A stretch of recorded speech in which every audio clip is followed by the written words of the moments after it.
Bonsoir tout le monde. Bonsoir. On est très heureux de vous avoir parmi nous ce soir. Avant de commencer, je voudrais vous demander de bien vouloir fermer vos cellulaires pour ne pas déranger durant la soirée. La conférence devrait durer approximativement 1h, 1h15, durant laquelle il n'y aura pas de pause. Donc, si vous avez envie d'aller à la salle de bain, il y a une toilette juste au bout du corridor à votre gauche et une sortie d'urgence à droite. Il va y avoir une période café-question à la fin de la soirée. Donc, si vous avez des questions durant l'enseignement, vous pourrez poser vos questions à la fin de la soirée.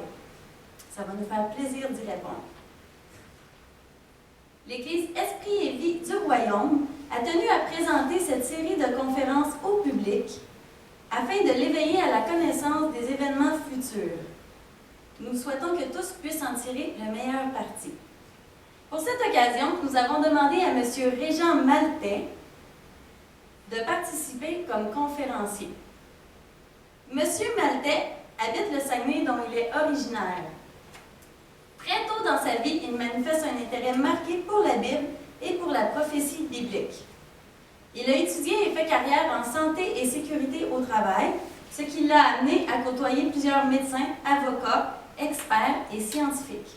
Il a aussi étudié en théologie, d'où il a développé une spécialisation dans le domaine de la prophétie biblique. Depuis le milieu des années 90, il a développé un modèle d'interprétation plus près des textes bibliques et a reconsidéré l'ensemble des positions conventionnelles sur la fin des temps pour respecter davantage l'exactitude de la Bible. Cela l'a conduit à écrire un livre à paraître, L'impie démasqué ou l'identité biblique de l'Antéchrist. Il est un enseignant dont les cours sont toujours très pointus. Il a donné des cours sur la fin des temps, aussi offert un coffret DVD. Il prêche régulièrement la Bible et ses enseignements sont toujours très appréciés. Nous allons maintenant lui céder la place, M. Régent Maltais. Merci beaucoup, Alors, bonsoir à tous. Ça me fait vraiment plaisir de vous accueillir, moi aussi, présenter cette série de conférences sur la fin des temps. C'est sûr que quand on regarde ça, les questions sur la fin des temps, on dit toujours, surtout quand on fait référence à la Bible, on dit toujours, ah, c'est capoté ça, on fait une association avec différents groupements religieux. Mais il y a une chose qui est sûre, c'est que la Bible dit des choses en ce qui concerne la fin des temps, et on a intérêt à s'y intéresser. Si vous êtes ici, c'est sûrement parce que quelque part, le sujet vous intéresse. Alors, merci Télédan. Donc, il me fait des signes de temps en temps, c'est pour me déconcentrer. On va regarder 3 questions pendant cette série de conférences qui va toucher la fin des temps. La raison pour laquelle on vous demande de poser des questions après, c'est pour éviter de déconcentrer la présentation, parce qu'on s'entend que c'est quand même des sujets assez complexes qui ont été développés. Et je vous dirais, chaque élément du sujet peut prendre différentes directions. Alors, c'est important de toujours conserver le fil. C'est la raison pour laquelle on conserve les questions à la fin. C'est pas parce qu'on ne veut pas y répondre. On va y répondre et et si on n'a pas la réponse, on va aller la chercher. On a les ressources qu'il faut pour aller la chercher. La fin du monde, c'est un sujet qui a fait couler beaucoup d'encre. En fait, la majorité des hommes connaissent l'éventualité d'un jugement de Dieu. On n'a qu'à regarder la cinématographie pour voir que ça intéresse plusieurs personnes, peut-être pas ici au Saguenay ce soir, mais il y a plusieurs personnes qui sont intéressées par ce sujet-là. On pense au film 2012, Apocalypse Now, L'Antéchrist, Armageddon, Terminator, Les 7 signes, Le jour du jugement et combien d'autres. Tous ces films abordent plus ou moins bien ce sujet et le traitent selon différents angles. La communauté scientifique, quant à elle, n'est pas à l'écart de ça, parce que la communauté scientifique, si on regarde actuellement la position, on pense que si on continue à utiliser les ressources de la Terre comme on le fait présentement, si on continue les attitudes et les comportements tels qu'on les a maintenant, d'ici une cinquantaine d'années, il devrait faire de moins en moins beau sur la planète. La majorité, voire toutes les religions, considèrent également qu'il y aura un jugement de Dieu, ce qui est normal. En fait, même les athées soupirent après un jugement parce que les athées voient les injustices aussi Et ils ne sont pas capables de s'expliquer ces injustices-là. La Bible, quant à elle, nous donne énormément d'informations quant au jugement à venir. Il y a tellement d'informations par rapport aux événements qui vont venir sur la fin des temps que c'est à peu près impossible d'être ignorant de cette doctrine-là qui s'appelle l'eschatologie. Un grand mot qui veut dire la fin des temps et de l'homme. C'est une doctrine qu'on retrouve, qui est constituée dans les enseignements de la Bible.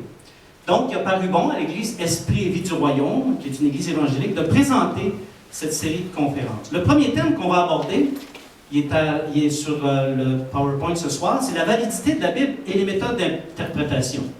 Il faut regarder quelque part si on peut se fier à la Bible pour savoir qu'est-ce qui va se passer dans les événements futurs. Sinon, on risque d'avoir des petits problèmes. La deuxième conférence qui va se tenir demain, elle, va porter sur les principaux acteurs de la fin des temps et le rôle qu'ils vont jouer à la fin des temps. Naturellement, on va parler un petit peu de chronologie quand on va parler des acteurs. On n'a pas le choix, il faut les camper un petit peu dans la séquence des événements. Mais la troisième conférence, quant à elle, va porter sur le déroulement, c'est-à-dire la séquence des événements dans un certain ordre chronologique selon lequel ils vont se passer. Il faut comprendre que si on veut étudier tout ce que la Bible dit sur la fin des temps, on en aurait pour des années. On ne peut pas, dans le cadre d'une série de 3 conférences, discuter de tout ce que la Bible parle sur la fin des temps. C'est la raison pour laquelle il faut se concentrer et il faut s'attarder sur les principaux éléments. Peut-être que dans le futur, si l'Église Esprit du Royaume le désire, on pourra, et si c'est demandé, faire une autre série de conférences sur la fin des temps. Donc, on va s'attarder sur l'essentiel. Ce soir, validité de la Bible et méthode d'interprétation. C'est important, voire crucial, de regarder jusqu'à quel point les Saintes Écritures sont valides pour la question de la prophétie. Maintenant, on ne peut pas regarder la prophétie biblique et regarder la Bible de n'importe quelle façon. On doit absolument utiliser une méthode d'interprétation sécure. Sinon, il y a toutes sortes d'élucubrations qui peuvent se dire. Et on en entend d'ailleurs, toutes sortes. Hein. Tout à l'heure, il y avait un monsieur qui nous en avait sorti une élucubration. Et si on n'adopte pas une méthode d'interprétation sûre, c'est sûr qu'il y a de la place à l'errance, l'erreur. Alors, si la Bible démontre des défaillances par rapport en matière de prophétie, à ce moment-là, elle va perdre toute sa crédibilité en ce qui touche les événements à venir. Parce que dans la Bible, il y a des événements qui touchent le passé, qui avaient été annoncés d'avance, mais il y a des événements aussi qui touchent le futur. Donc, il faut regarder un petit peu du côté du passé pour voir jusqu'à quel point c'était exact, pour pouvoir déterminer jusqu'à quel point le futur est crédible. Si on veut faire un petit survol, la Bible, c'est un recueil de 66 livres qui a été écrit par plusieurs auteurs. C'est la critique littéraire qui nous apprend ça. Ce qu'il faut retenir, c'est que tous les auteurs de la Bible c'était des hommes qui étaient justes et saints. On entend souvent dire « Ah, ça a été écrit par des hommes ». Il ne faut pas perdre de vue que la Bible, ça a été écrit par des hommes justes et saints. Il n'y a aucun auteur dans la Bible qui se soit livré à des pratiques fausses, à l'idolâtrie, à l'infidélité, à l'injustice, à l'impiété, à l'immoralité ou quoi que ce soit. C'est ce qu'on pouvait appeler des gens qui étaient des vases d'un usage vil, d'un usage d'honneur. Hein, l'usage vil, on s'en sert pour les activités plus ou moins salubres, mais les vases d'un usage d'honneur, on s'en sert pour mettre le vin, recevoir nos invités. Donc, c'était de beaux vases qui pouvaient recevoir de bons contenus. La Bible, c'est le seul livre qui couvre toute l'histoire de la création jusqu'à la fin des temps. Naturellement, il y a beaucoup d'éléments, il y a beaucoup d'informations qui nous sont données de la création jusqu'au Nouveau Testament, et tout ce qui touche la fin des temps, c'est en rapport avec la prophétie. Et on va s'attarder là-dessus dans les prochaines conférences. La Bible, c'est un livre qui a été utilisé et qui est encore utilisé aujourd'hui par les archéologues et les scientifiques et les chercheurs pour faciliter la fixation des époques et les contextes entourant les trouvailles d'artefacts qu'on trouve dans les tombes ou dans les différents sites archéologiques. Il y a plusieurs ouvrages qui ont été écrits concernant les trouvailles archéologiques et la correspondance qu'on retrouve avec les enseignements de la Bible. Comme ici, j'ai une Bible, c'est ce qu'on appelle une Bible d'études. En plus d'avoir les écrits sacrés, il y a aussi des commentaires, des index et ce qu'on appelle un supplément archéologique. Donc, on est capable de voir jusqu'à quel point l'archéologie corrobore les enseignements et les faits historiques qu'on retrouve dans la Bible. Mais ce qui fait la plus grande force de la Bible, et ce livre-là est unique en cette matière, c'est son volet très important, voire capital, de prédiction ou d'annonce des événements qui vont venir, les événements du futur. La prophétie biblique. La prophétie biblique, ce sont des prédictions qui sont dignes de confiance. Le mot prophétie signifie une parole prononcée sous l'inspiration divine. Pardon? En ce qui touche la fin des temps, c'est l'annonce par avance de ce que Dieu va faire. Parce que Dieu n'aime pas prendre les hommes par surprise. Il annonce à l'avance ce qu'il va faire, ce qu'il a résolu dans les décrets qu'il a faits. C'est sûr qu'il y a plusieurs hommes qui ne croient pas les décrets que Dieu a fait d'avance. Mais on va en regarder quelques-uns de ces décrets-là que Dieu a fait et qui se sont matérialisés. On va regarder ensemble un passage dans Ésaïe 46, verset 10.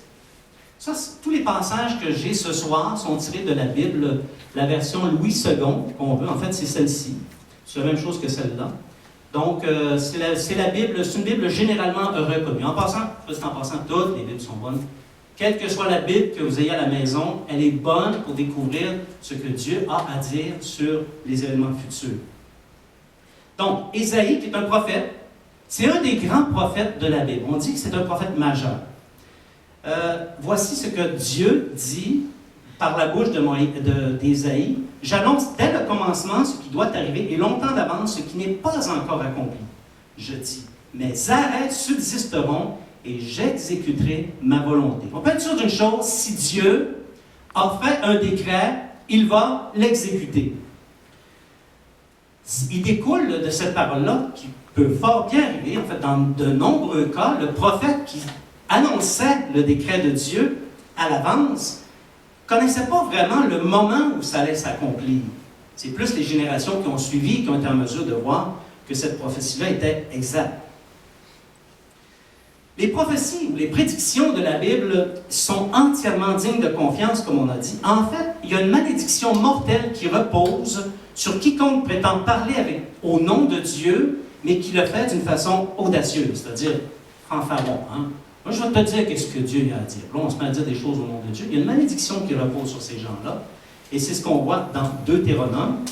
Et on a besoin de ce genre de paramètres-là, sinon n'importe qui dirait n'importe quoi. Mais le prophète qui aura l'audace de dire en mon nom une parole que je ne lui aurai pas demandé de dire, ou qui parlera au nom d'autres dieux, dans ce temps-là, il y avait beaucoup d'idolâtrie, ce prophète-là sera puni de mort, rien de moins. Peut-être diras-tu dans ton cœur, comment connaîtrons-nous la parole que l'Éternel n'aura point dite? Quand ce que dira le prophète n'aura pas lieu et n'arrivera pas, ce sera une parole que l'Éternel n'aura point dite. C'est par audace que le prophète l'aura dite, n'aie pas peur de lui. Donc, la prophétie biblique doit s'accomplir, se réaliser. Si le prophète dit une prophétie qui ne s'accomplit pas, c'est un faux prophète, il y a une sentence de mort qui pèse sur lui. La prophétie biblique a plusieurs ordres, il y a plusieurs façons dont la prophétie est donnée. Il y a ce qu'on pourrait appeler les prophéties contemporaines. Les prophéties contemporaines, c'est donné par un prophète à un personnage de son temps, et ça va s'accomplir du temps du prophète. On a un exemple ici. Je vous ai mis un petit texte de référence dans 2 Rois 8, 12. On va se mettre un petit peu en contexte. Élisée est à Damas, en Syrie, et le roi Ben-Hadad est malade. Le roi Ben-Hadad a un serviteur qui s'appelle Hazaël. Alors le roi Ben-Hadad, sachant que le prophète Élisée est en ville, dit à son serviteur, « Va donc voir, est-ce que je vais guérir de ma maladie? » Et là, Hazaël est allé voir le prophète Élisée pour lui poser la question au nom de Ben-Hadad, le roi. Et la question, c'était la suivante, « Guérirai-je de cette maladie? » C'était pas un docteur, Élisée, c'était un prophète. Élisée lui a répondu à Hazaël, « Va et dis-lui, tu guériras. » mais l'Éternel m'a révélé qu'il mourra. L'homme de Dieu arrêta son regard sur Azaël et le fixa longtemps, puis il pleura. Le prophète a regardé Azaël. Là, vous ne le voyez pas dans le texte, on s'en vient avec le passage. Le prophète a regardé Azaël et il a vu des choses. Et il s'est mis à pleurer. Azaël a dit, c'est ce que vous avez à l'écran, « Pourquoi mon Seigneur pleure-t-il » Et Élisée répondit, « Parce que je sais le mal que tu feras aux enfants d'Israël. Tu mettras le feu à leurs villes fortes, tu tueras avec l'épée leurs jeunes gens, tu écraseras leurs petits-enfants et tu fendras le ventre de leurs femmes enceintes. » Azaël dit, « Mais qu'est-ce que ton serviteur, ce chien, pour faire de si grandes choses » Et Élisée, le prophète, dit, « L'Éternel m'a révélé que tu seras roi de Syrie. » Azaël quitta Élisée, revint auprès de son maître. En fait, il est revenu auprès de son maître, il a dit à Élisée, « Tu vas guérir. » Ce qu'Azaël a fait, il a mis une couverture imbibée d'eau par-dessus Ben-Hadad et Ben-Hadad est mort. Et c'est Azaël qui a pris la royauté en Syrie. Ça, c'est un fait que l'histoire nous prouve qui s'est accompli en 842 avant Jésus-Christ. Donc, ça a été annoncé de façon contemporaine et ça s'est produit de façon contemporaine au prophète. Il y a une autre sorte de prophéties aussi qui sont des prophéties lointaines. Elles dépassent le temps du prophète. Par exemple, la déportation du peuple de Juda en Babylonie. Il avait été prophétisé par plusieurs. Il y a plusieurs prophètes qui ont annoncé qu'Israël, à cause de ses infidélités, serait déporté dans un autre pays, c'est-à-dire Babylone. On a le passage ici dans Ésaïe 39, 5 à 7. Ça, c'est l'avertissement, l'annonce qui a été faite approximativement 150 ans avant que ça se produise. Alors, Ésaïe, qui est le grand prophète dont on vous parlait tout à l'heure, a dit à Ézéchias, « Écoute la parole de l'Éternel des armées. Voici, les temps viendront où on emportera à Babylone tout ce qui est dans ta maison, et ce que tes pères ont amassé jusqu'à ce jour, il n'en restera rien, dit l'Éternel. Et l'on prendra de tes fils qui sont sortis de toi, que tu auras engendrés, pour en faire des eunuques dans le palais du roi de Babylone. » Les eunuques, c'est des serviteurs avec des caractéristiques physiques un peu particulières. Ça s'est accompli. La déportation en Babylonie s'est accomplie en 605 avant Jésus-Christ. Mais ça a été prophétisé à peu près 700 ans avant que ça se... c'est-à-dire en 700 ans avant Jésus-Christ. Donc, il y a au moins une centaine d'années. Moi, personnellement, il m'est impossible de vous dire ce qui va arriver la semaine prochaine. Il m'est impossible de vous dire ce qui va arriver demain matin. Mais quand quelqu'un parle sous l'inspiration de Dieu, il peut annoncer des choses très loin dans le futur, parce que ça ne vient pas de lui, ça vient de Dieu qui le lui inspire. Donc, une prophétie lointaine. Il y a plusieurs prophéties lointaines dans la Bible. Il y en a énormément de prophéties lointaines.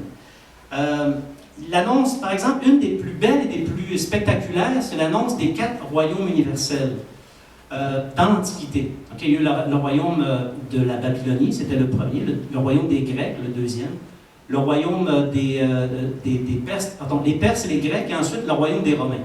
4 royaumes universels. Et c'est Daniel, en fait, c'est Daniel qui l'a interprété, la vision n'est pas de lui, c'est le prophète Daniel qui l'a interprété. Ça a été prophétisé 700-800 ans avant que ça se produise. Et ça s'est matérialisé. On est capable de lire ces choses-là dans nos livres d'histoire aujourd'hui.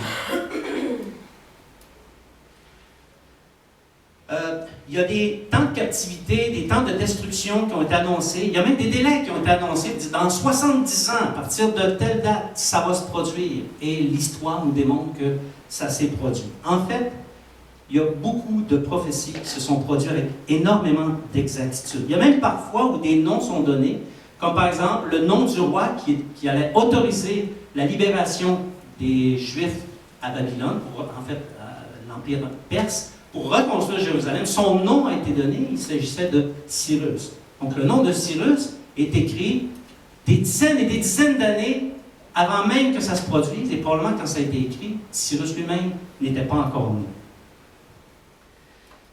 Il y a également les prophéties sur la venue de Jésus, la venue du Seigneur Jésus. Les prophéties sur la venue du Seigneur Jésus sont nombreuses.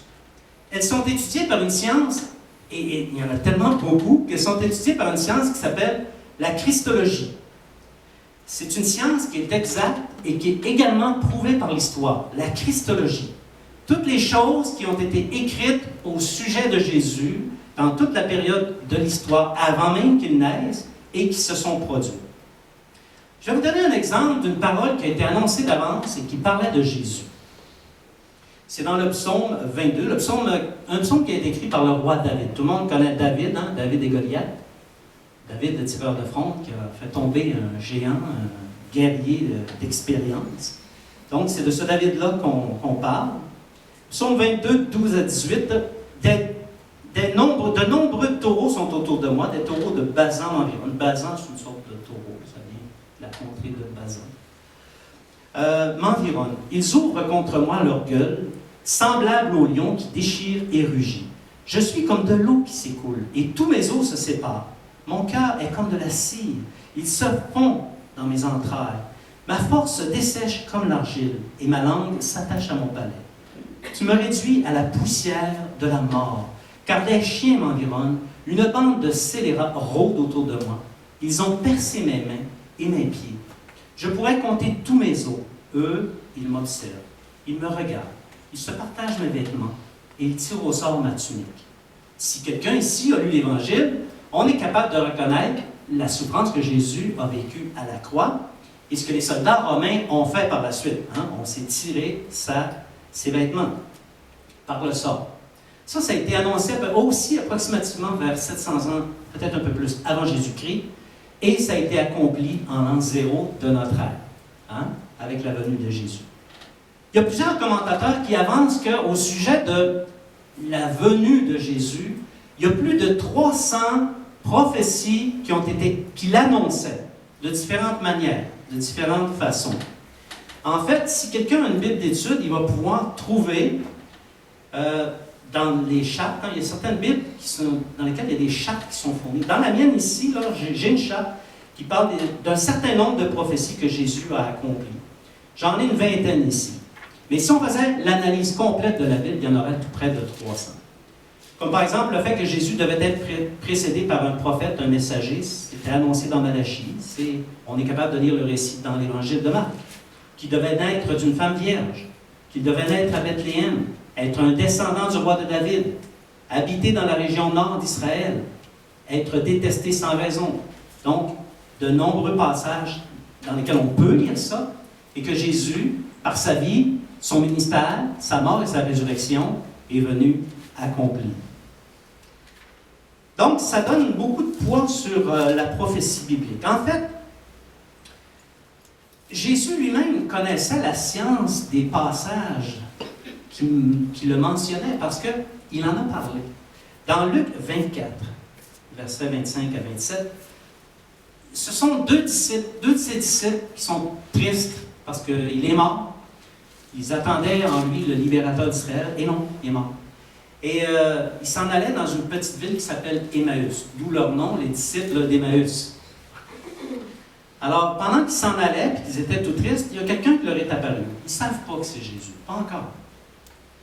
Et 25 dit ceci, alors Jésus leur dit, « Ô homme sans intelligence, et dont le cœur est lent à croire ce qu'ont dit les prophètes, ne fallait-il pas que le Christ souffrit ces choses et qu'il entra dans sa gloire? » Et commençant par Moïse et par tous les prophètes, il leur expliqua dans toutes les Écritures ce qui le concernait. Jésus, naturellement, connaissait les passages qui se rapportaient à lui. Donc, il les a enseignés là-dessus. C'est la raison pour laquelle Jésus, lorsqu'il était sur la croix et qu'il était en train d'agonir, a dit ceci. Tout est accompli. Il a tout accompli, ce qui était annoncé d'avance à son sujet. Moi, ça me remplit d'enthousiasme. Je crierais si je pouvais. Alors, c'est juste de dire qu'il y a autant d'événements annoncés d'avance qu'il y a d'événements pour lesquels on peut dire accomplis en l'an X. Parce qu'il n'y a pas d'erreur dans la prophétie biblique en ce qui concerne les choses qui se sont produites jusqu'à présent. Alors, même sous nos yeux, présentement, aujourd'hui, il y a une prophétie dans la Bible qu'on a vu s'accomplir en 1948. C'est celui du rétablissement d'Israël sous la poussée d'un général qui s'appelle Ben Gourion. Ben Gourion a rétabli l'État d'Israël. Bien, Ben Gourion a accompli une prophétie, en fait, un certain nombre de prophéties qui le disaient. Je vous en ai mis deux. pas que vous me disiez, écoute donc, tu dis n'importe quoi. Amos, qui est un prophète, dit ceci, pardon, au chapitre 9, versets 14 et 15. « Je ramènerai les captifs de mon peuple d'Israël, ils rebâtiront les villes dévastées et les habiteront. Ils planteront des vignes et en boiront le vin. Ils établiront des jardins et en mangeront le fruit. Je les planterai dans leur pays et ils ne seront plus arrachés du pays que je leur ai donné, dit l'Éternel ton Dieu. » Il a annoncé qu'il leur redonnerait le pays et qu'ils n'en seraient plus arrachés. Un autre passage dans Ésaïe 66, verset 8, le chapitre 66, le verset 8. « Qui n'a jamais entendu pareille chose? Qui n'a jamais rien vu de semblable? Un pays peut-il naître en un jour? Une nation est-elle enfantée d'un seul coup? En plein travail, Sion a enfanté ses fils. » Accompli en 1948. Donc, la Bible présente beaucoup de prophéties, d'événements qui se sont produits au fil de l'histoire. Mais il y a beaucoup de prophéties futuristes, des prophéties qui touchent la fin des temps. En fait, il y a tellement de prophéties qui touchent la fin des temps que ça met à la table pour la nécessité de découvrir ce qu'elle enseigne. Moi, je veux savoir ce qui va se passer dans le futur. Je ne sais pas pour les autres, là, mais moi, ça m'intéresse. Je veux savoir. Et il semble que ce soit aussi l'invitation que Dieu nous fait. Vous avez un passage ici, toujours dans le prophète Ésaïe, 46, 9. « Souvenez-vous de ce qui s'est passé dès les temps anciens. » Depuis tantôt, je vous parle de choses qui se sont passées dans les temps anciens. Souvenez-vous-en. « Car je suis Dieu, il n'y en a point d'autre. Je suis Dieu et nul n'est semblable à moi. J'annonce dès le commencement ce qui doit arriver et longtemps d'avance ce qui n'est pas encore accompli. Je dis, mes arrêts subsisteront et j'exécuterai ma volonté. » Donc, il y a plusieurs manières de donner des prophéties, mais les prophéties ont aussi un certain nombre de formes. Il n'y a pas juste une forme à la prophétie biblique. Hein? On va regarder dans Nombre 12, 6. Je vous évite de chercher dans vos Bibles parce que je sais qu'il y en a quelques-uns qui l'ont amené, d'autres ne l'ont pas amené. Dieu, dit, écoutez bien mes paroles. Lorsqu'il y aura parmi vous un prophète, c'est dans une vision que moi, l'Éternel, je me révélerai à lui. C'est dans un songe que je lui parlerai. Donc, on a deux formes ici. Il y en a plus. Regardons la vision. La vision, le prophète voit. C'est comme s'il y avait un grand écran qui... C'est une image, OK? C'est comme s'il y avait un grand écran qui était devant lui et le prophète voit le défilement des événements et c'est spirituellement que ça se passe. Il y a plusieurs prophètes qui ont parlé à la suite de visions. Un des plus grands prophètes sur la question de la fin des temps, c'est le prophète Daniel. Dans le livre de Daniel qu'on trouve dans l'Ancien Testament, dans la Bible. Il a annoncé énormément d'événements qui se sont produits dans l'Antiquité, mais aussi des événements qui vont se produire à la fin des temps. C'est par vision qu'il a eu ça. Il a vu en esprit ce qui était pour se produire et il l'a écrit. Soit dit en passant, quand le prophète a des visions, il n'y a rien qui dit qu'il comprend ce qu'il voit. Parce que c'est pour le futur. Ce n'est pas pour lui nécessairement. Il y a le prophète Zacharie aussi qui a eu la vision de l'avènement de la naissance de l'Église, au chapitre 3, verset 9. C'est par vision qu'il l'a eu.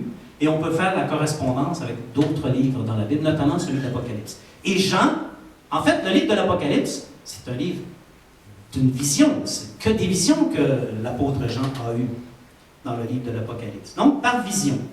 Ça peut être aussi des rêves et des songes. On n'entrera pas dans la distinction qu'il y a à faire entre un rêve et un songe. On va mettre ça dans le même paquet pour le moment. Donc, il y a des songes que Joseph a eus, songes qui annonçaient son ascension dans le haut commandement d'Égypte. Il y a eu des visions de famine qui s'en venaient.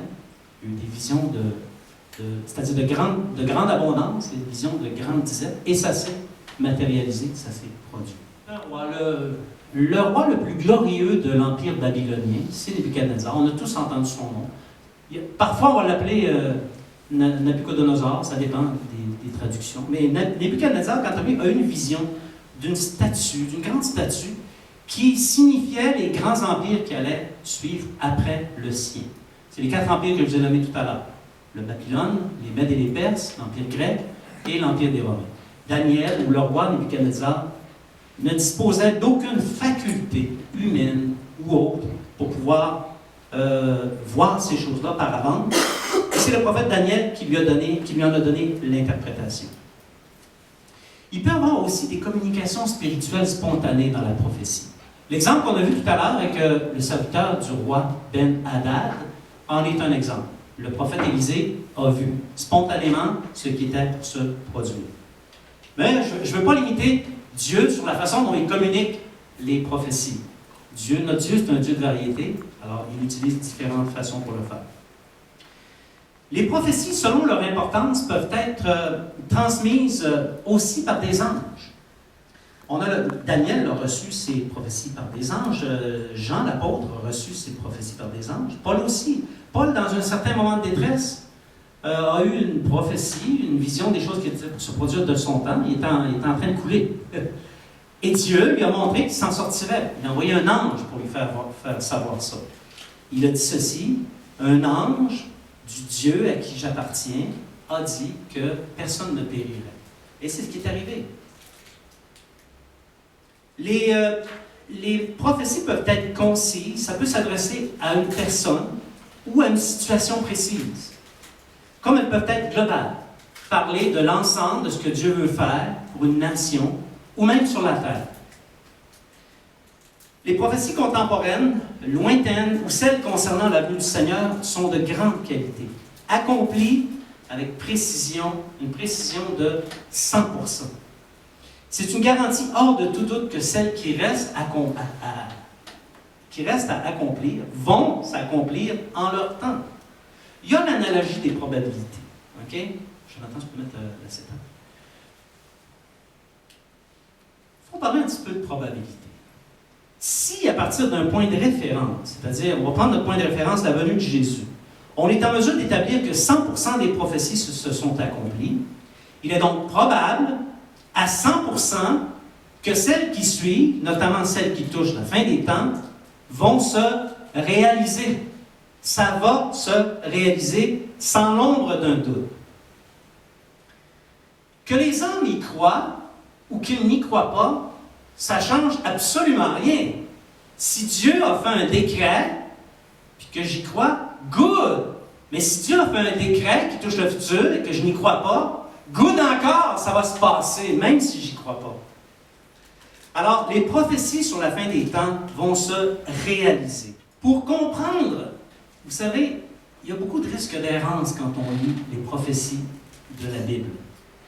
Il faut utiliser une méthode sûre pour éviter qu'on soit dans l'errance. Il n'y a rien de pire que celui qui dit « Hey, telle affaire, ça va se passer, je l'ai vu dans la Bible, et puis, regarde, c'est ça. » On a vu tout récemment, il y a 3 ans, un dénommé Camper aux États-Unis qui a dit « La fin du monde, ça arrive là. » Je sais pas, c'était le 14 octobre, on se souvient même plus. Et puis, les gens se rassemblent, et puis ils attendent la fin du monde qui ne se produit pas. C'est parce qu'il a utilisé une méthode qui est erronée.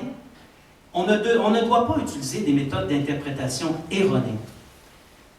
Il faut réaliser que Dieu a caché les événements prophétiques. Surtout ceux qui touchent la fin des temps. La raison pour laquelle il a caché ça, c'est simple. C'est pour être sûr qu'il y a seulement ceux qui sont concernés par la prophétie qui vont le comprendre. Lorsque les événements vont se présenter, on va le comprendre parce qu'on est capable de le lire dans la Bible. Et Dieu veut qu'on sache à l'avance ce qu'il va faire. En ce qui nous concerne, on est rendu à une époque de déroulement prophétique. La fin des temps ne se cachera pas. C'est juste en avant de nous. Vous savez, sur l'échelle du temps, 50 ans, 100 ans, c'est rien, c'est une seconde sur l'échelle de l'histoire du monde. C'est au-devant de nous, ces événements-là. Moi, en ce qui me concerne, c'est important de découvrir qu'est-ce qu'il y a en avant de nous. On parle d'une méthode d'interprétation saine. En fait, les règles généralement reconnues par la science, qui s'appelle un grand mot, là, on n'est pas panique, là, le mot herméneutique, qui est l'art d'interpréter les Écritures. Les règles qui sont enseignées par l'herméneutique sont suffisantes. Donc, on va en regarder une règle qui est enseignée aussi par l'herméneutique. Pour connaître ce qui va se passer dans les événements du futur, j'ai le regret de vous dire qu'il faut faire table rase. On a tous appris des choses sur la fin des temps. On a tous vu un film. On a tous entendu quelqu'un parler. Mais si vous voulez bien comprendre ce que la Bible annonce sur la fin des temps, il faut recommencer à zéro. Parce qu'on a été contaminé par toutes sortes de pensées à gauche et à droite. Donc, on essaie, dans la mesure du possible, de faire table rase des idées reçues. Il n'y a rien de pire que de lire une prophétie qui touche la fin des temps, puis de dire « Ah oui, ça, on m'a enseigné que ça voulait dire telle chose. » Risque d'erreur. En fait, il faut avoir un petit peu l'attitude d'un enfant. Jésus, à un moment donné, était rempli de joie parce que ses disciples avaient fait des miracles, et il a rendu grâce à Dieu en disant « Je te rends grâce, Père, de ce que tu as caché ces choses-là aux sages et aux intelligents, et que tu les as révélées à ces plus petits d'entre mes frères. » Jésus aime qu'on réadopte l'attitude de l'enfant. Donc, quand on lit la parole prophétique, il faut avoir l'attitude d'un enfant. Et l'enfant, il lit, l'enfant qui sait lire, il lit, il comprend, il croit. C'est comme ça qu'il faut, en première approche, adopter comme attitude. Il faut avoir la simplicité. Il faut regarder le texte et prendre ce qu'il dit au sens premier. Il ne faut pas chercher à spiritualiser chacun des passages. Le texte dit ça, c'est ce que je comprends. Maintenant, ça ne veut pas dire qu'il faut se priver de l'enrichissement des styles littéraires, hein? Mais il faut quand même privilégier la signification première, textuelle, littéraire, et avec constance. Tu sais, tu ne peux pas dire, bon, OK, ici, j'ai lu ça, là, j'ai été pas mal scripturage, c'était pas mal littéral, mais dans l'autre, tu vas la spiritualiser. Risque d'erreur. Il faut que tu sois constant dans ton approche. Par exemple, il y a une prophétie dans l'Apocalypse, chapitre 9, qui dit ceci. Okay? Il y a une espèce de corps céleste qui tombe sur la terre. Et soit dit en passant, ça intéresse les scientifiques. Hein? Les corps célestes peuvent s'écraser sur la terre. Il y a des programmes qui sont conçus pour les prévoir et les intercepter avant qu'ils puissent faire du dommage. Mais ici, l'apôtre Jean nous dit qu'il y en a un qui est tombé et il a fait un dommage. Un dommage tel que ça dit que ça a fissuré la croûte terrestre et que même ça s'est rendu jusqu'à l'abîme. L'abîme, c'est un lieu qui accueille jusqu'à un temps indéterminé certaines créatures spirituelles. C'est un lieu physique, on va le voir tout à l'heure. Donc, il y a de cette fissure-là de la croûte terrestre, il y a des créatures qui sortent. Moi, personnellement, quand je lis la description des créatures, c'est pas beau. Je dois vous dire que c'est des créatures que j'ai jamais vues. Des cheveux de femme, visage d'homme avec des dents de lion, des queues de scorpion. Et lorsqu'il pique un homme, ça provoque un tourment similaire à celui que provoque le scorpion. Et c'est un tourment tel que dans cette époque-là, les hommes vont chercher la mort. Et ils ne la trouveront point. C'est ce qui est écrit dans les passages qui en traitent. Jonathan, je pense que tu n'avais pas de passage là-dessus. Non? Okay. Donc, pendant 5 mois, ces créatures-là qui viennent de l'abîme font du mal aux hommes. Je n'ai pas de raison de dire que c'est spirituel. Je suis obligé de le croire tel que ça le dit. S'il y avait des pistes de symbolisme, peut-être. Mais ce n'est pas parce que je n'ai jamais vu une créature qu'elle n'existe pas. Hein? Ce n'est pas ce que mes yeux ont vu qui détermine qu'il n'y a rien d'autre qui existe.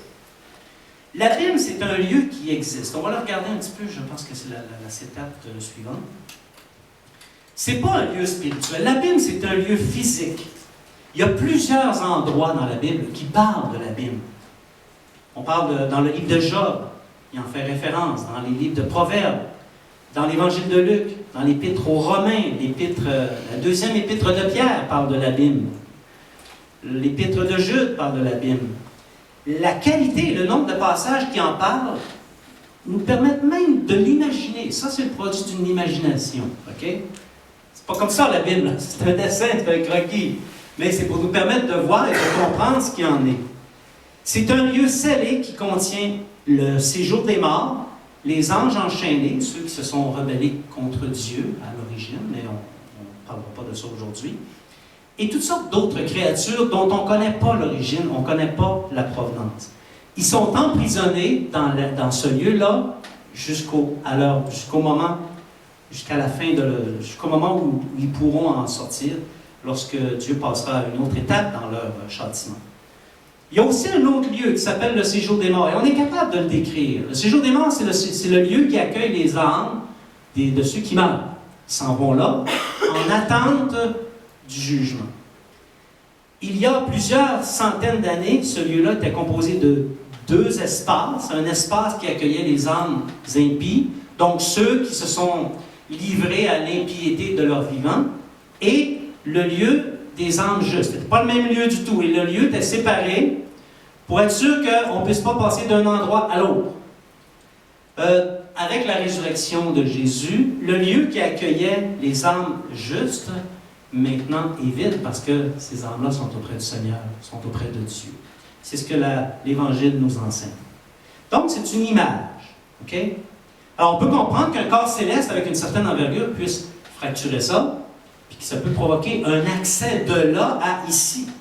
En tout cas, quand on lit la Bible, on comprend que, surtout l'Apocalypse, que c'est ce qui va se produire. Donc, mais c'est l'approche littérale, en premier lieu.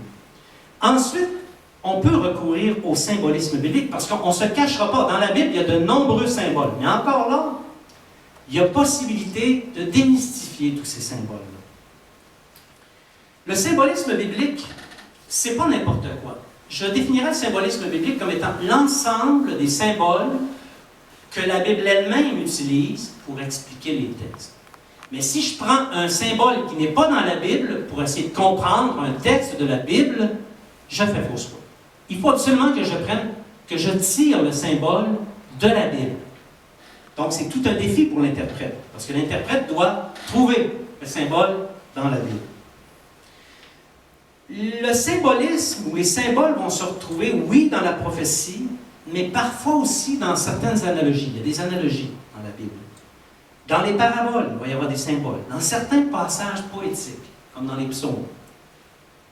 Et dans tout passage, finalement, que l'Esprit a sciemment intercalé dans les Écritures. Parce que des fois, tu lis un passage, ça touche un sujet, et puis tout d'un coup, on voit qu'il y a un verset qui sort, qui n'a comme pas rapport avec l'ensemble, mais il y a rapport, par exemple, avec un événement qui est annoncé dans le futur. Dieu a permis ça pour qu'on puisse découvrir son plan. On va regarder ensemble, et on progresse même très bien. On va regarder ensemble un petit peu, parce que vous savez, j'ai étudié pendant, au bas mot, 15 ans, la prophétie biblique. Et puis, personnellement, j'ai bûché sur les symboles. Je ne sais pas ce qu'il y en est pour vous, là, mais j'ai bûché. Sur les questions d'interprétation aussi, j'ai énormément bûché. Et puis, le Seigneur a permis que je comprenne. En tout cas, il m'a fait comprendre la signification des symboles et j'ai pu le corroborer avec différents textes, d'autres portions des Écritures. Et depuis 15 ans, il va sans dire que j'ai quand même pu voir si c'était dans l'erreur ou pas. On va regarder un petit peu, si ça ne vous dérange pas. Est-ce que ça vous tente? Oui. OK. Tu n'es pas endormi? Non. OK. Là, je vais me déplacer un peu, parce que vous comprendrez que... Ah, ben non, je l'ai ici. Je l'ai ici. Normalement, vous devriez voir une corne. Est-ce que vous voyez une corne? Encore. OK, on voit une corne. Elle est belle, la corne. Quand dans la prophétie biblique, okay, il va arriver qu'il va y avoir des descriptions d'animaux et l'interprétation littérale est insuffisante. Parce que c'est des animaux qui carrément n'existent pas. Mais plus que ça, le contexte nous emmène sur la piste de ça veut dire autre chose. Il y a d'autres choses derrière l'animal. La prophétie biblique va nous aider à le comprendre. Les cornes. Quand vous voyez une corne dans la Bible, okay, on parle là dans les visions, ça représente un roi, un chef de gouvernement ou une autorité qui dirige un pays. Hein, dépendant de quel pays on se trouve, le nom du gouvernement est différent. Nous, ici, c'est le premier ministre, mais ailleurs, ça peut être le roi, ailleurs, ça peut être un autre titre. C'est pas important le titre. L'important, c'est que cette personne, cette figure dominante, dirige le pays. C'est une corne. Le corps de l'animal qui porte la corne, on va voir ça dans les visions, bien, ça constitue le royaume sur lequel ou ces rois-là, parce qu'il y a certains animaux qui ont plus qu'une corne. Donc, c'est le royaume sur lequel ils vont régner, où ils vont dominer. Alors, c'est un personnage royal, un personnage de gouvernement. Le deuxième symbole que vous allez voir, vous devriez voir une coupe. Est-ce qu'on voit une coupe? Une coupe en or. L'histoire ne dit pas combien de carats. Alors, la coupe, quand on voit une coupe dans la Bible, il y a toujours une application symbolique. À moins que le roi soit en train de prendre son vin. Il n'y a pas d'application symbolique, c'est l'approche littérale. Il boit son vin. Tu peux-tu le laisser boire tranquille? Là, c'est pas un symbole. Mais il y a des fois, c'est un symbole. Il y a un contenu dans la coupe. C'est un contenu qui est à boire ou à consommer qui produit un effet. Ça peut être la folie du cœur. Il y en a pour qui la Bible parle que dans leur couple, c'est la folie du cœur. Dans leur couple, c'est une communion. Ça établit une communion avec quelqu'un d'autre.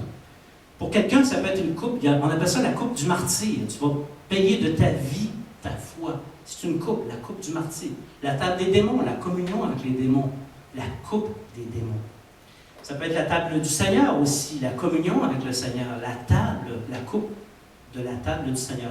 Ça peut être une coupe de colère également. On voit beaucoup ça dans les prophéties, surtout dans l'Apocalypse.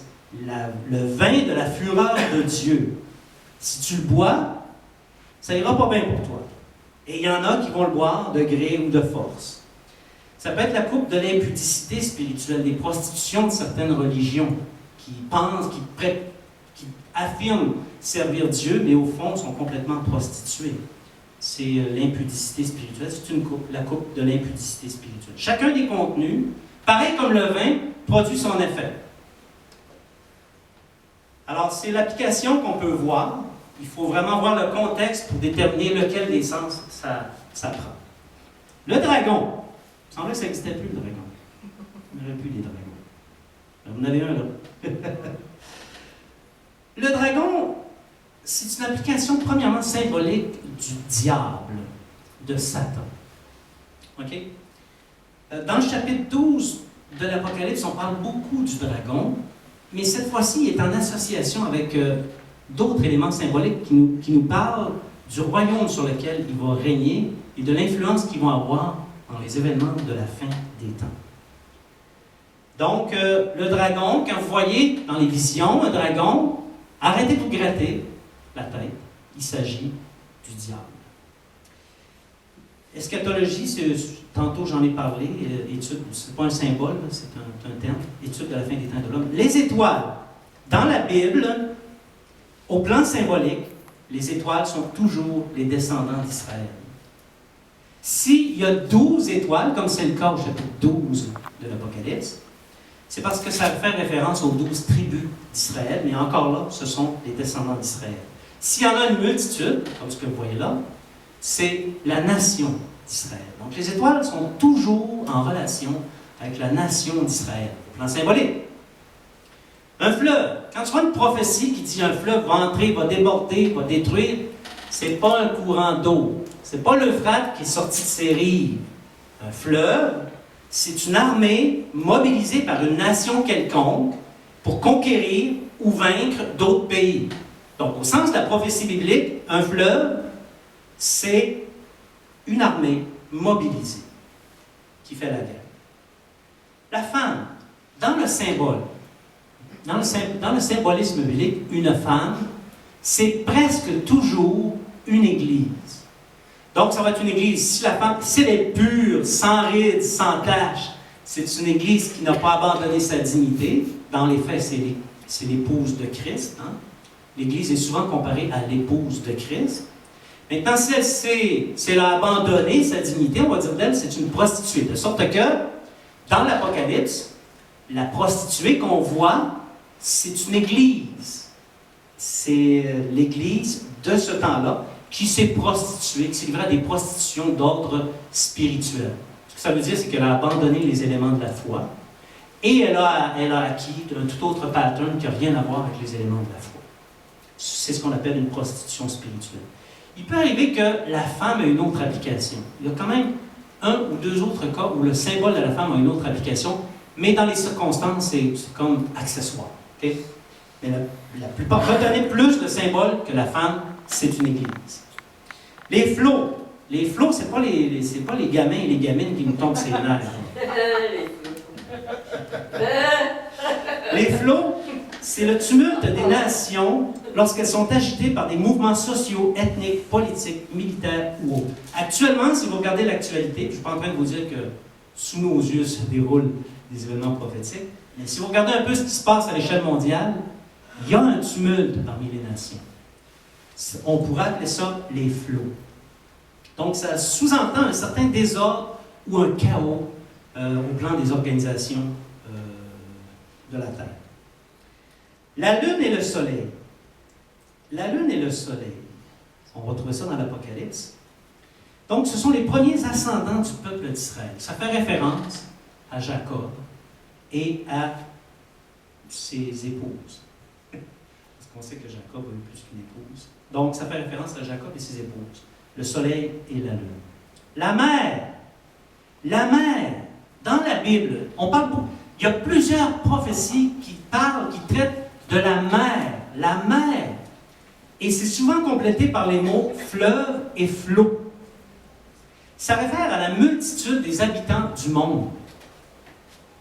Et quand on parle de la mer, quand la Bible, la prophétie parle de la mer, il n'y a pas nécessairement de référence aux limites territoriales, nationales ou géographiques, ou même ethniques.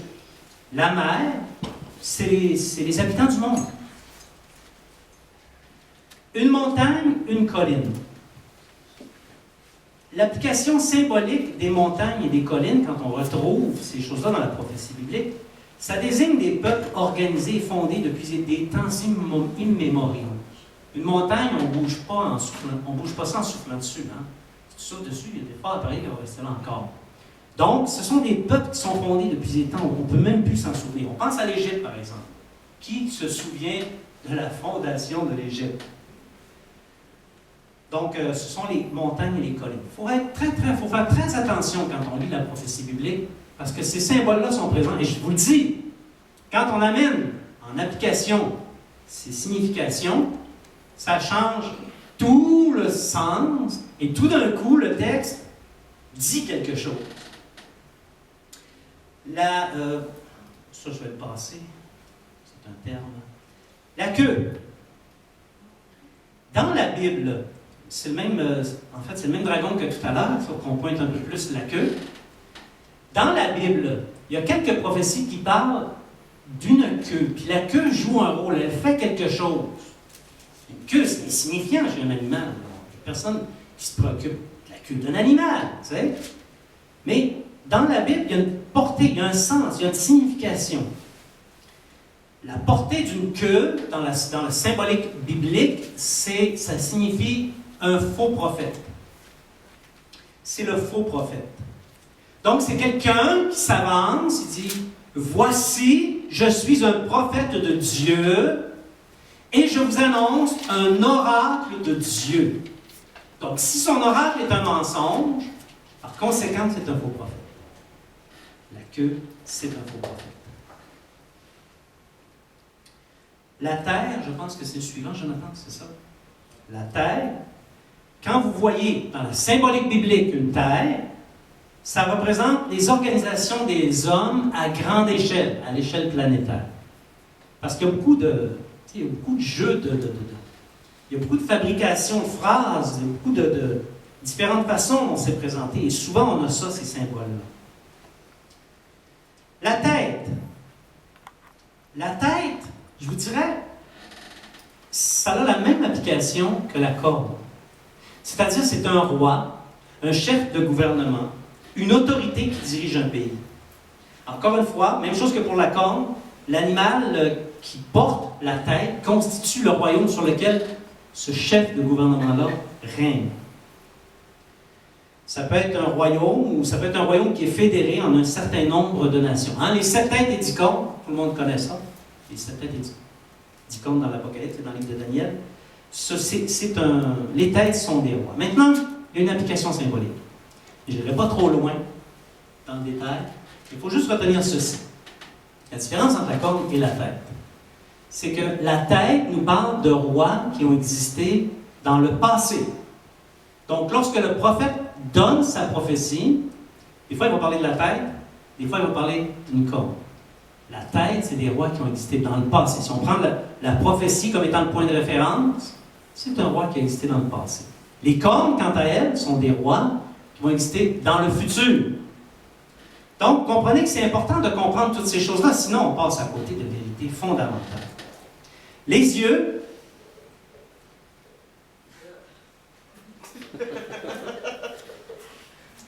Donc, quand vous voyez des yeux comme ça, sauvez-vous! Oui. Les yeux, ça représente les esprits qui agissent au sein des organisations dans lesquelles ils sont représentés. C'est toujours un esprit. Dans la Bible, on voit au chapitre, on voit dans l'Apocalypse un agneau immolé avec 7 cornes et 7 yeux. C'est pas de voir des yeux, ce sont des esprits. C'est les esprits qui sont derrière l'agneau, qui sont en collaboration avec l'agneau. Donc, ce sont des esprits qui agissent au sein de l'organisation et ils peuvent aussi être représentés sous forme de créatures ou autres. Naturellement, il y en a d'autres. Je vous ai montré les principaux ce soir. Pour ceux que ça intéresse, les quelques symboles qu'on vient de voir, images en moins, je vous ai préparé un glossaire des termes. Après la conférence, si ça vous intéresse, vous pourrez en prendre un exemplaire. C'est totalement gratuit.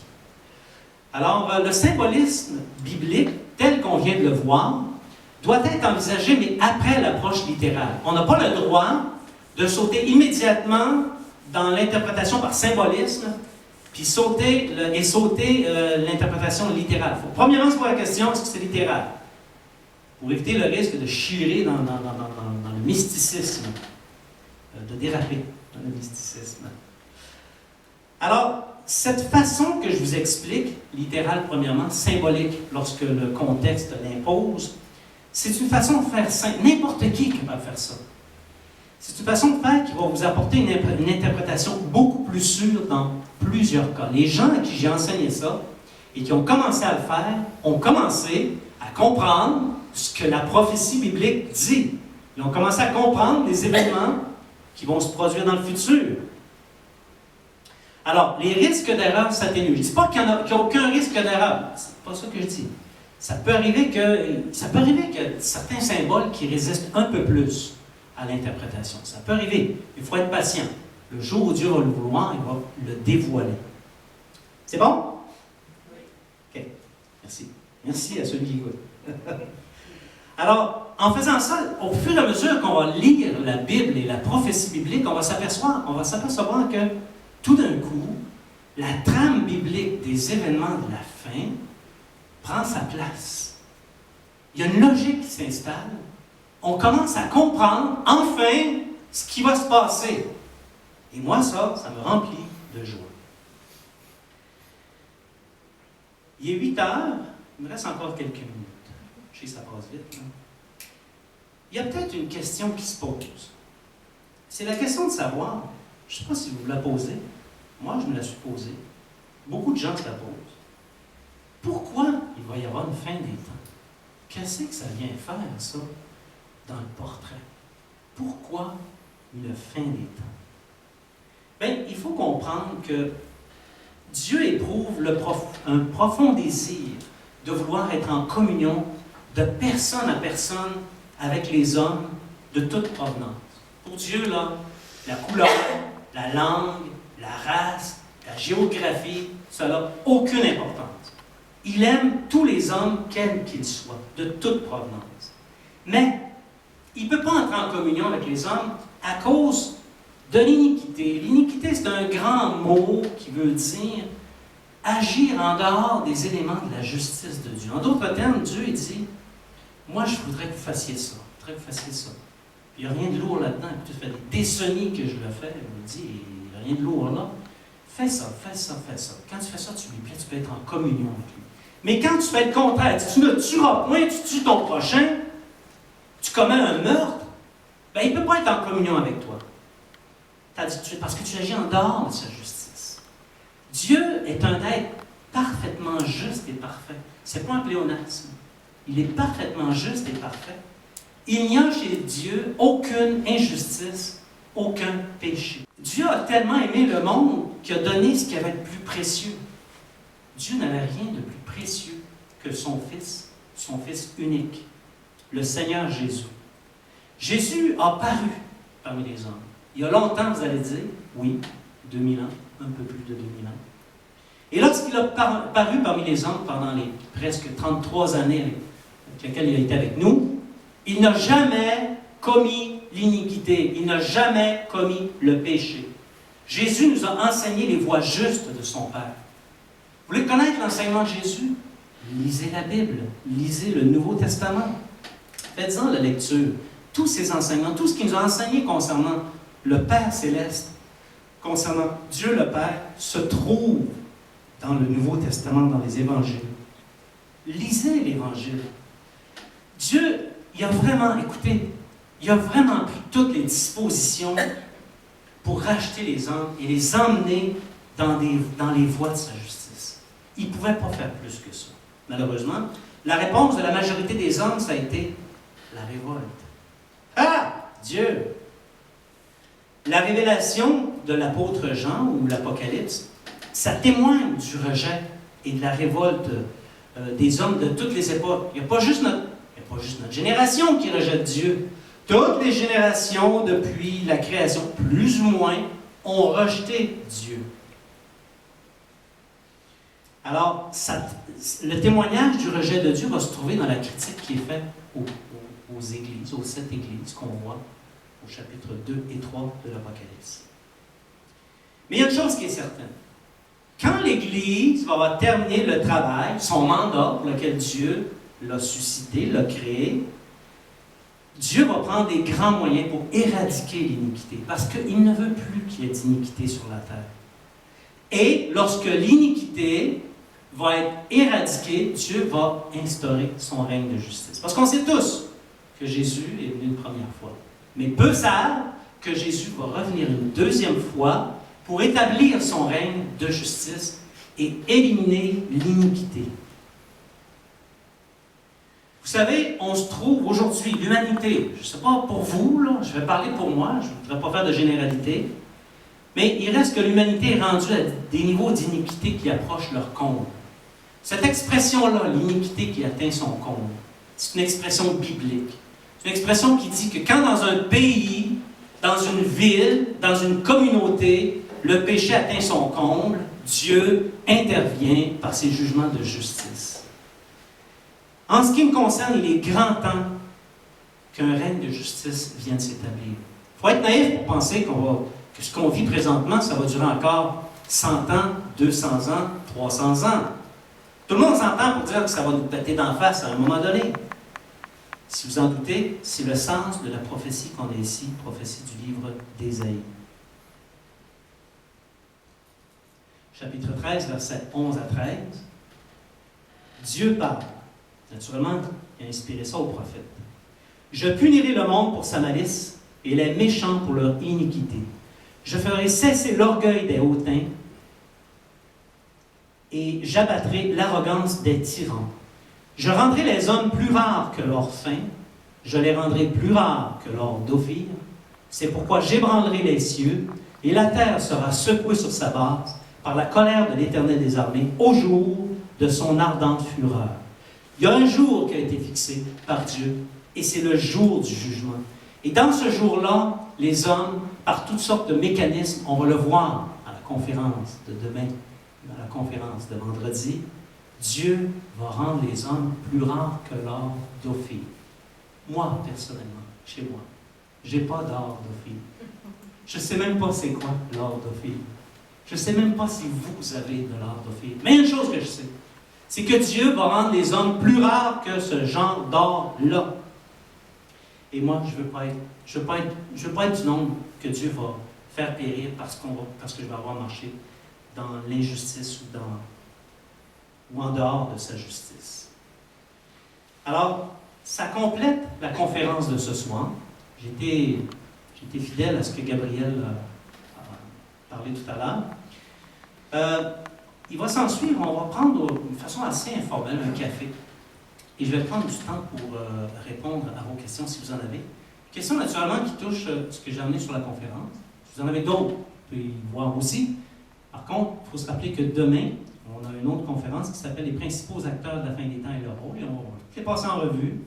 Le Seigneur Jésus, Satan, l'Église, le faux prophète. On va tous les passer en revue. Et la troisième, on va regarder la séquence des événements. Qu'est-ce qui va se passer et comment ça va se passer? Je vous dis tout de suite, si vous êtes venu ici en vous attendant à ce que je vous dise à quelle date, quel jour, à quelle heure, vous allez être déçus. C'est ça votre imagination. On ne peut pas le dire. Même aujourd'hui, on ne peut pas le dire. Mais cependant, on va regarder le contexte dans lequel ça va se passer et, par la grâce de Dieu, lorsque ça va se produire, si vous avez été bien attentif aux conférences, vous devriez être en mesure de reconnaître que c'est des événements qui touchent la fin. Je vais faire un petit aparté également avant de répondre aux questions. J'ai du matériel, pour ceux que ça peut intéresser, j'ai du matériel sur la table, en arrière. J'ai deux chartes. Une charte qui s'appelle le tableau chronologique de l'Apocalypse, avec quelques repères temporels en arrière. J'ai également la matrice de l'Apocalypse, ok? C'est toute la construction de l'Apocalypse telle qu'elle apparaît. Ça se comprend en conjonction avec une lecture de l'Apocalypse, ok? Donc, c'est un outil pour nous aider à comprendre l'Apocalypse. On a également à disposition la série de cours sur la fin des temps que j'avais donnée. Donc, je vous invite à prendre un café et à prendre votre liberté pour poser des questions si vous en avez. Ce que je suggère, juste histoire qu'on fait les choses correctement. Prenons 5 minutes pour prendre notre café, préparer notre café. Et puis, lorsque notre café sera prêt, on s'installe ici et on pose nos questions. Est-ce que vous êtes d'accord avec ça? Oui. Alors, café crème.